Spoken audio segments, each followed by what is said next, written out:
दिव्या स्वराज। कुछ कर जाने का जुनून इंसान को दुनिया से विभिन्न एक अलग ही पंक्ति में खड़ी कर देती है। यहाँ से इंसान के हाथों से उनकी साधारण जिंदगी निकल के दूर हो जाती है और इस वजह से उनके पास केवल दो ही रास्ते बचते हैं। या तो वो लगातार आ रहे असफलताओं से लड़ के कामयाब बन जाए या फिर हार के उस अंधेरे का हिस्सा बन जाए जहां उन्हें कोई पहचानता ना हो। तो आइए जानते हैं हिंदी मीडियम से पढ़े उस लड़के के बारे में जिसने पेटीएम जैसी कंपनी खड़ी कर दी। विजय शेखर शर्मा उन लोगों में से है जिन्होंने दुनिया से अलग खड़े होना तो चुना मगर असफलताओं से हारे नहीं। इसका परिणाम जो निकला उसे आज हम पेटीएम के नाम से जानते हैं। जी हाँ, विजय शेखर शर्मा ही वो शख्स है जिन्होंने पेटीएम जैसी कंपनी शुरू की और उसे कामयाबी की बुलंदियों तक पहुंचाया। विजय शेखर शर्मा ये नाम सुनने में जितना साधारण लगता है उतना ही साधारण परिवार से संबंध रखते थे विजय। आज भले ही वह करोड़ों का बिजनेस कर रहे हो, लेकिन उनका जन्म उत्तर प्रदेश के अलीगढ़ के एक मध्यवर्गीय परिवार में ही हुआ था। पिता एक अध्यापक थे और माँ एक साधारण गृहिणी। विजय कितने साधारण परिवार से थे इस बात का अंदाज़ा आप इसी बात से लगा लीजिए कि उनकी 12वीं तक की पढ़ाई हिंदी मीडियम स्कूल में हुई थी। हालांकि हिंदी मीडियम में पढ़ना बुरी बात नहीं है, लेकिन हमारे देश में अधिकतर लोगों को यह भ्रम है कि इंग्लिश मीडियम में पढ़ने वाले बच्चों का भविष्य उज्जवल होता है। यही वजह है कि थोड़ी भी हैसियत रखने वाला शख्स अपने बच्चे को शुरू से ही इंग्लिश मीडियम में पढ़ाना चाहता है। विजय भले ही साधारण परिवार से थे मगर उनके सपने हमेशा से ही बड़े रहे हैं और इन सपनों को पूरा करने के लिए उन्होंने कभी भी अपने मेहनत में कोई कमी नहीं आने दी। विजय अपनी ग्रेजुएशन के लिए दिल्ली चले गए। यहाँ उन्होंने कॉलेज ऑफ इंजीनियरिंग में एडमिशन लिया और इलेक्ट्रॉनिक्स एवं कम्युनिकेशन के विशेष में अपनी पढ़ाई करने लगे। विजय को यहाँ आने के बाद हिंदी और इंग्लिश के बीच का बहुत बड़ा अंतर मालूम चला।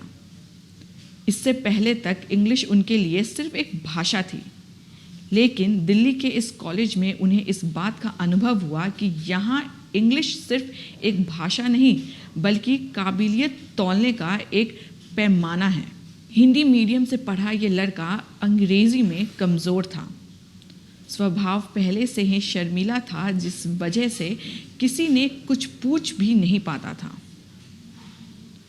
साथ पढ़ने वाले इंग्लिश मीडियम के पढ़े छात्र मजाक भी उड़ाते थे, लेकिन वही विजय को कुछ ऐसे भी मित्र मिले जिन्होंने इंग्लिश सीखने में मदद की। इंग्लिश को लेके बहुत परेशानियां सामने आई विजय के।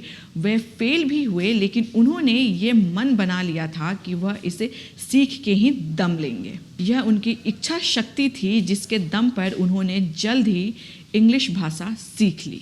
इस जुनून को उन्होंने पहली बार साल 1997 में हकीकत के रंग में ढाला और अपनी पढ़ाई के दौरान ही उन्होंने वेबसाइट indiasite.net की शुरुआत कर दी। दरअसल अपनी पढ़ाई के दौरान विजय ने देखा कि कॉलेज के स्टूडेंट को रिजल्ट देखने से लेकर फॉर्म भरने तक के लिए घंटों लाइन में लगना पड़ता था।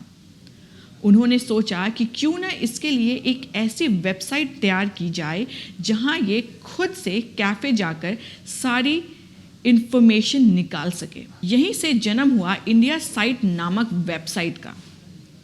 वह वेबसाइट इतनी कामयाब हुई कि मात्र 2 साल बाद विजय ने इसे एक अमेरिकन कंपनी को $1 मिलियन में बेच दिया। यहीं से हुई विजय के एंटरप्रेन्योरशिप सफ़र की शुरुआत। विजय जब दिल्ली में रहते थे तब वह छुट्टी वाले दिन बाज़ारों में घूमकर फॉर्च्यून और फोर्ब्स जैसी मैगज़ीन की पुरानी कॉपियाँ खरीद करते थे। इसी में से किसी पुरानी मैगज़ीन में उन्होंने एक बिजनेसमैन की सक्सेस स्टोरी पढ़ी। स्टोरी में बताया गया था कि कैसे अमेरिका के सिलिकॉन वैली में रहने वाले शख्स ने अपने गैरेज से एक कंपनी शुरू की और उसे कामयाब बनाया। इस स्टोरी ने विजय को काफ़ी प्रभावित किया और उन्होंने ठान लिया कि वह भी बिजनेस करेंगे और उसे कामयाबी तक ले जाएंगे। विजय हमेशा से ही गूगल से बहुत इंस्पायर्ड थे।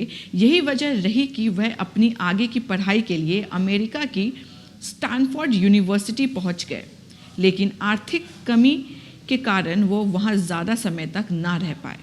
साल 2001 में विजय ने साउथ दिल्ली के एक छोटे से किराए के मकान से 197 कम्युनिकेशन नामक से एक कंपनी शुरू की। इस कंपनी को पेटीएम की पेरेंट कंपनी माना जाता है। विजय शेखर शर्मा की सक्सेस स्टोरी सुनने में जितनी आसान लग रही है, वास्तव में ये उतनी ही मुश्किल थी। उनके सपने जितने बड़े थे, मुसीबतें उतनी ही बड़ी थी। काम शुरू करने के लिए उन्हें पैसों की ज़रूरत पड़ी तो उन्हें अपने दोस्तों और परिवार के आगे हाथ फैलाना पड़ा। मदद तो मिली, लेकिन ये इतनी बड़ी नहीं थी कि इनका काम बन पाता। इसका परिणाम यह निकला कि कुछ ही समय में विजय के पैसे खत्म हो गए। इसके बाद भी उन्होंने हार नहीं मानी और बिजनेस को बढ़ाने के लिए 24% ब्याज पर 8 लाख रुपए का लोन ले लिया। इसी मुश्किल घड़ी में उनकी मुलाकात एक ऐसे व्यक्ति से हुई जिसने विजय से कहा कि आप मेरी घाटे वाली कंपनी को फिर से प्रॉफिटेबल बना दो तो मैं अपनी कंपनी में पैसे लगा सकूंगा। विजय को तो बस मौका चाहिए था।